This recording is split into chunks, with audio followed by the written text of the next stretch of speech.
So you have your ticket already for the final? Football বিশ্বকাপের একটি টিকিটের দাম ২৮ কোটি টাকা। আচ্ছা, ২৮ কোটি টাকা দিয়ে কি কি পাওয়া যেতে পারে? ঢাকার গুলশান, বনানী কিংবা বারিধারার মতো এলাকায় ২-৩টি ফ্ল্যাট, ঢাকার আশেপাশে কয়েক বিঘা জমি, তাই না? কিন্তু এই ২৮ কোটি টাকা হলো ২০২৬ ফিফা বিশ্বকাপের ফাইনালের একটি ম্যাচের টিকিটের দাম। অর্থাৎ আপনাকে ঠিক এত পরিমাণ টাকা খরচ করতে হবে সেই টিকিটটি কিনতে, যেটা দিয়ে এতক্ষণ বলা জিনিসগুলো পাওয়া সম্ভব।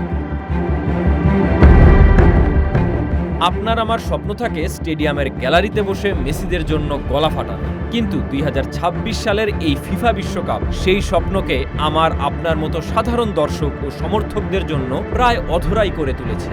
বিশ্বকাপ যেন ধীরে ধীরে পরিণত হয়েছে একটি কর্পোরেট দুর্গে। ফিফার লক্ষ্য শুধু ২০২৩ থেকে ২০২৬ সালের এই ৪ বছরের বাণিজ্যিক চক্রে টিকিট বিক্রি, স্পন্সরশিপ এবং লাইসেন্সিং থেকে বিশাল অঙ্কের আয় করা। কথায় বলে, কারো পৌষ মাস কারো সর্বনাশ।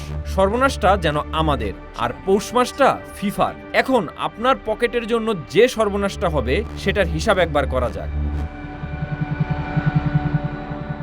২০২৬ ফিফা বিশ্বকাপে টিকিট ও হসপিটালিটি খাত থেকে ফিফার লক্ষ্যমাত্রা রেকর্ড $৩.১ বিলিয়ন, যা কাতার বিশ্বকাপের তুলনায় প্রায় ৩ গুণ বেশি। তবে এই বিশাল আয়ের মূল কারণ হলো একটি আগ্রাসী ব্যবসায়িক মডেল। বিশ্বকাপের ইতিহাসে প্রথমবারের মতো ফিফা চালু করেছে ডাইনামিক প্রাইসিং বা চাহিদাভিত্তিক মূল্য নির্ধারণ পদ্ধতি।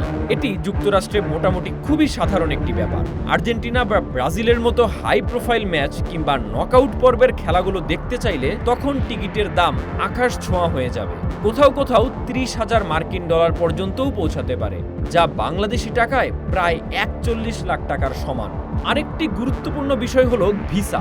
বাংলাদেশ তো বিশ্বকাপে খেলতে যাচ্ছে না, ফলে একজন বাংলাদেশি সমর্থক খেলা দেখতে চাইলে তার খরচ করতে হতে পারে অন্তত $২১,০০০ মার্কিন, যা বাংলাদেশি টাকায় প্রায় ২৫ লাখ টাকার সমান। বাংলাদেশের প্রেক্ষাপটে এই হিসাব আরও অবিশ্বাস্য।